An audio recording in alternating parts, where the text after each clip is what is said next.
This is Optimal Startup Daily, episode 487, User Growth and Engagement, a Hacker Metric, Part 2, by Nir Eyal of NirAndFar.com.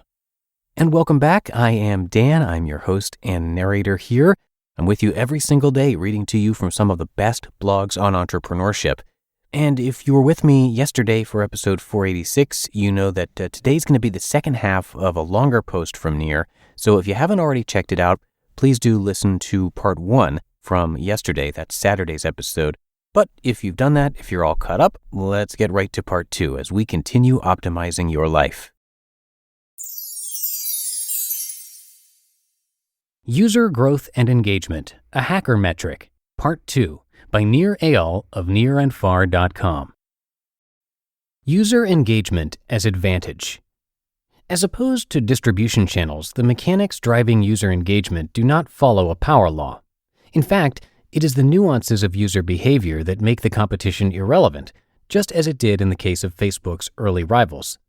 Discovering non-obvious user needs and creating accompanying habits is accomplished through deep observation grounded in solid behavioral theory, followed by methodical trial and error. It takes time to create new habits, and getting the user to act the way you'd hoped is accomplished by uncovering 1,000 tiny insights into the user's psyche. The process of uncovering latent needs is characterized by understanding more about users than they know about themselves. The distribution strategy will always be obvious, but the behavioral insights are important secrets that can only be discovered through rigorous testing. Zynga had one obvious way to acquire users, namely Facebook ads. But the company has a cadre of behavioral insights it uses to craft addictive games. It collects terabytes of information daily to alter game dynamics to boost user engagement. Quora primarily drives users to its site through Google search traffic, but the conjecture about all the reasons why the service is so sticky spills over a long question thread. Instagram posted images to Twitter and Facebook to drive user acquisition, placing its user growth strategy in plain sight.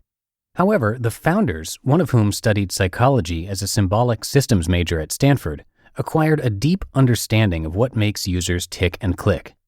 But why can't behavioral design be copied like a distribution strategy? Because competitors are not able to recognize and act upon these kinds of insights. You can know the competition's product feels better to use, but you won't know why.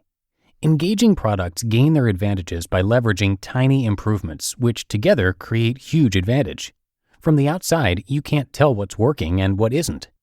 For example, the iPhone is objectively a better designed, more user-friendly, and ultimately more engaging product than the Android experience. But why? Nearly everyone, when given the choice between an Android interface and an iPhone, chooses the iPhone. There are plenty of good reasons to own an Android, but intuitive interface ain't one. Google knows this, and yet they can't replicate Apple because they don't know the answer to why. You can't make decisions between seemingly identical interface choices unless you've walked the path of user behavior. Without this knowledge, copying the competition becomes a game of throwing darts at features. Habit design requires a fundamentally different, though complementary, skill set to growth hacking. Designing high-engagement products is an art, which is increasingly becoming a science. The craft crosses the disciplines of psychology and design, both fields which are hard to learn in a short period of time. Unfortunately, designing habits often falls in the organizational abyss between the founder's vision and what is technically feasible. But those companies able to habituate users quickly enjoy massive advantages. Not only does engagement drive user growth for the reasons stated above, but users tend to shut out other, sometimes superior solutions.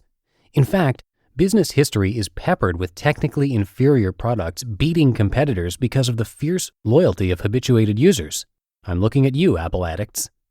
Users only have time and brain cycles for a limited number of services. If a high proportion of users are using your service daily, they aren't using the competition's. Can't have one without the other. But focusing on user engagement without user growth is also a losing proposition. For one, virality is not something that can be bolted onto a product after it is in the wild. Distribution is not an afterthought, and it needs to be built into the core of the experience. Either the company has a viral user growth mechanic or it doesn't. So no matter how engaging your service is, it will remain niche unless there is a way to get it in front of new users en masse.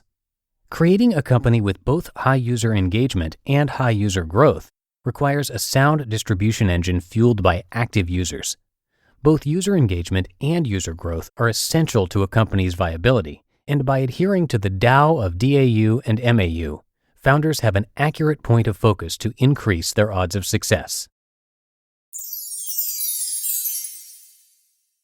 You just listened to part 2 of the post titled User Growth and Engagement, a Hacker Metric by Nir Eyal of NirAndFar.com.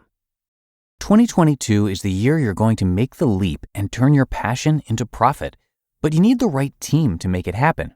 Indeed makes it easy to hire and build a team with the right skills to make your dreams a reality. Instead of spending hours on multiple job sites hoping to find candidates with the right skills, you need one powerful hiring partner that can help do it all. Indeed is the only job site where you're guaranteed to find quality applications that meet your must-have requirements, or else you don't pay. I love that Indeed makes hiring all in one place so easy. With Instant Match, over 90% of employers get quality candidates as soon as they sponsor their job post, according to Indeed data. Start hiring right now with a $75 sponsored job credit to upgrade your job post at Indeed.com/startup. Offer valid through March 31st. Go to Indeed.com/startup to claim your $75 credit before March 31st. Indeed.com/startup. Terms and conditions apply. Need to hire? You need Indeed. And thank you again to Nir. His name and site, by the way, are spelled N-I-R. And as I mentioned after yesterday's post, he's the author of a popular book called Indistractable. And if you visit his site, you can get his 80-page Indistractable workbook completely free just by joining his email list. And again, that is at NirAndFar.com. Note that Nir is spelled N-I-R, just like his name. So definitely check that out when you have a chance. It helps Nir out, and it helps us out as well. But that is going to do it for today. I thank you for being here with me through the weekend, and I'll see you right back here tomorrow for the Monday show. And that is where your optimal life awaits.